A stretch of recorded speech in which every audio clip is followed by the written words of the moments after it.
ನಾನೊಂದೆರಡು ನಿಮಿಷ ನೀವು ಮಾತಾಡಕ್ಕೆ ಅವಕಾಶ ಕೊಟ್ಬಿಡಿ ಮಾನ್ಯ ಸಭಾಪತಿಗಳು. ಯಾಕಂತಂದ್ರೆ ಇವ್ರಿಗೆ ಯಾರು ವಾಯ್ಸೇ ಇಲ್ಲ, ಧ್ವನಿನೇ ಇಲ್ಲ. ಧ್ವನಿ ಇಲ್ಲದೆ ಇದ್ದವ್ರಿಗೊಂದು ಅವಕಾಶ ಬಂದಿದೆ. ನೀವು ದಯಮಾಡಿ ಈ ಗೌಡಲು ಸಮಾಜನೂ ಅಷ್ಟೇ 4282 ಪುರುಷರು, 4335 ಮಹಿಳೆಯರು. ನಾನು ಪ್ರತಿನಿಧಿಸ್ತಕ್ಕಂಥ ಬೆಂಗಳೂರು ಗ್ರಾಮಾಂತರ ಹಾಗೂ ರಾಮನಗರ ಜಿಲ್ಲೆ ಇರುಳುಗರಿದ್ದಾರೆ. 4992 ಮಹಿಳೆಯರು, 5267 ಪುರುಷರು. ನಾನು ಈ ರೀತಿಯಾಗಿ 12 ಸಿದ್ಧಿ ಇರ್ಬೋದು, ಎಲ್ಲ ಸಮಾಜಗಳ ಅಸಲರು ಇರ್ಬೋದು, ಬೆಟ್ಟ ಕುರುಬರು ಇರ್ಬೋದು, ಎಲ್ಲರ ಜನಸಂಖ್ಯೆಯು ಇದೇ ರೀತಿಯಲ್ಲಿ ಇರ್ತಕ್ಕಂಥದ್ದು.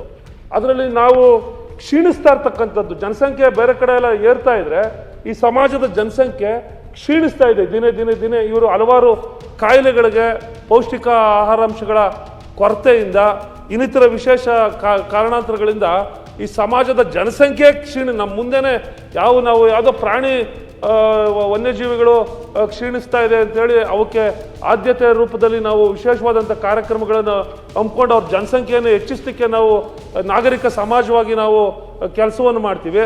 ನಮ್ಮದೇ ಆದಂಥ ಮನುಷ್ಯರ ರೂಪದಲ್ಲಿರ್ತಕ್ಕಂಥ ಇವರು ಆದಿನಿವಾಸಿಗಳ ಬಗ್ಗೆ ನಾವು ನಾಗರಿಕ ಸಮಾಜವಾಗಿ, ಒಂದು ಸರ್ಕಾರವಾಗಿ ನಾವು ನಮ್ಮ ಜವಾಬ್ದಾರಿಯನ್ನು ನಿರ್ವಹಣೆ ಮಾಡದೇ ಇದ್ರೆ ಹೇಗೆ? ನಿರ್ವಹಣೆ ಮಾಡಲಿಕ್ಕೆ ಅವ್ರು ಕೇಳಿರ್ತಕ್ಕಂಥ ಹಣ ದೊಡ್ಡ ಹಣ ಏನಲ್ಲ. ಒಟ್ಟಾರೆ ಅವ್ರು ಅವ್ರು ಒಂದು 11 ಹುದ್ದೆಗಳನ್ನು ಕೇಳಿ ಒಂದು ಮೂಲ ಆದಿನಿವಾಸಿಗಳ ಅಧ್ಯಯನ ಸಮಿತಿ ಮಾಡಬೇಕು. ಆಮೇಲೆ ಇವ್ರು ಎಲ್ರಿಗೂ ವಿಶೇಷವಾದಂಥ ಭಾಷೆ, ಅವ್ರದ್ದೇ ಆದಂಥ, ಪಣಿಯನ್ಗೆ ಒಂದು ಭಾಷೆ, ಇರುಳುಗರಿಗೆ ಒಂದು ಭಾಷೆ, ಬೆಟ್ಟ ಕುರುಬರಿಗೆ ಒಂದು ಭಾಷೆ, ಜೇನು ಕುರುಬರಿಗೆ ಅವ್ರದ್ದೇ ಆದಂಥ ಒಂದು ಭಾಷೆ, ವಿಶೇಷ ಸಂಸ್ಕೃತಿ ಮತ್ತು ಭಾಷೆಗಳಿರ್ತಕ್ಕಂಥದ್ದು.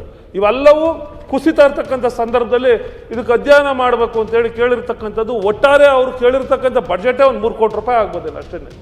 ಅದನ್ನು ಕೊಡ್ಲಿಕ್ಕೆ ಈ ಬುಡಕಟ್ಟು ಅಧ್ಯಯನ ಸಮಿತಿಯಲ್ಲಿ ಅವರಲ್ಲೇ ನೀವು ಕೊಡಿ ಅಂತಂದ್ರೆ ಇವ್ರು ಧ್ವನಿನೇ ಇಲ್ಲ.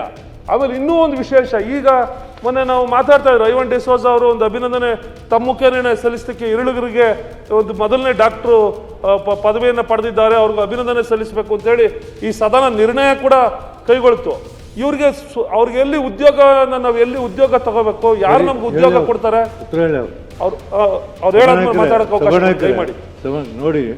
3 ಕೋಟಿ ಯಾವುದು ಲೆಕ್ಕಲ್ಲ ಅವ್ರು ಹೇಳೋದು. ನೋಡಿ, ಸರ್ಕಾರ ಅವ್ರು ಹೇಳೋದು ಭಾಳ ಸೂಕ್ತಿದೆ. ನೋಡಿ, 3 ಕೋಟಿ ಯಾವ್ದು ಸರ್ಕಾರ? ಈಗಾಗಲೇ ಅವ್ರು ಹೇಳಿದಂತೆ ಈಗಾಗಲೇ ಮೈಸೂರಿನಲ್ಲಿ 4/2/2015 ಅಲ್ಲ ಕೇಂದ್ರ ಅದನ್ನು ಉತ್ತರ ಬಿಡಿ. ಅದರಲ್ಲಿ ಒಂದು ಘಟಕ 3 ಕೋಟಿ ದುಡ್ಡು ಕೇಳ್ತಾರೆ ಅವ್ರು. ಅದಕ್ಕೆ ಯೋಗ್ಯತೆ ಮಾಡಕ್ಕೆ ಹೇಳಿ ಸರ್ಕಾರ ತೋಳಿ.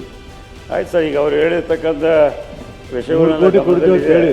ಈಗಾಗಲೇ ಅವ್ರಿಗೆ ಏನು ಪ್ರಸ್ತುತ ಇರತಕ್ಕಂಥ ಸಿಸ್ಟಮ್ನೆಲ್ಲ ಇದರಲ್ಲಿ ನಾವು ಎಕ್ಸ್ಪ್ಲೈನ್ ಮಾಡಿದ್ವಿ.